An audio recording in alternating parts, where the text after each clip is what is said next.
Superstar Thalapathy বিজয় হিন্দু ধর্ম বিশ্বাসী হয়ে সারাদিন রোজা রেখে মুসলিমদের সাথে ইফতার করেছেন। শুধু তাই নয়, মসজিদে জামায়াতের সাথে নামাজও পড়েছেন। কি অবাক হচ্ছেন? হ্যাঁ, ঠিক শুনছেন। ভারতীয় অভিনেতার ইফতার ও নামাজ পড়ার ভিডিও এখন সামাজিক যোগাযোগ মাধ্যমে বেশ আলোচনায়। অনেকেই প্রশ্ন তুলছেন, তাহলে কি ইসলাম ধর্ম গ্রহণ করলেন থালাপতি?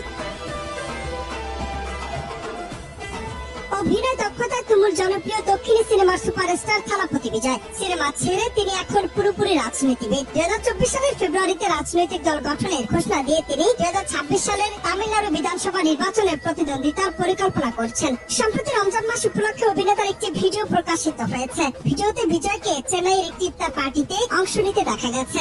ওই ভিডিওতে বিজয়কে সাদা কুর্তা এবং মাথায় টুপি পরা অবস্থায় দেখা যায়। এমনকি তিনি দাওয়াতেও অংশ নিয়েছেন। ভিডিওটি সংবাদ সংস্থা ANI তাদের অফিসিয়াল এক্স অ্যাকাউন্টে শেয়ার করেছেন।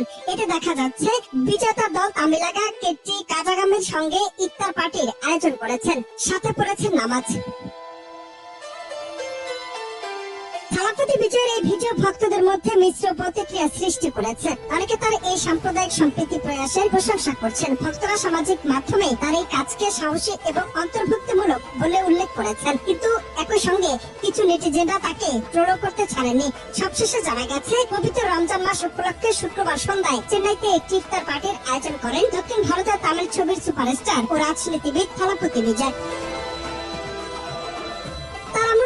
স্থানীয় রাজনৈতিক নেতৃত্ব এবং চলচ্চিত্র জগতের বেশ কিছু পরিচিত মুখ ইফতারে অংশ নিয়েছেন। এছাড়াও চেন্নাইয়ের 15টি মসজিদের ইমামরাও আমন্ত্রিত ছিলেন ওই ইফতারে। প্রায় 3000 মানুষের অংশ নিতে সুবন্দোবস্ত করা হয়েছিল ইফতারে। তবে এটি কেবলই রাজনৈতিক বিষয় নাকি ধর্মীয়ভাবে কিছু হয়েছে তা স্পষ্ট করেননি অভিনেতা।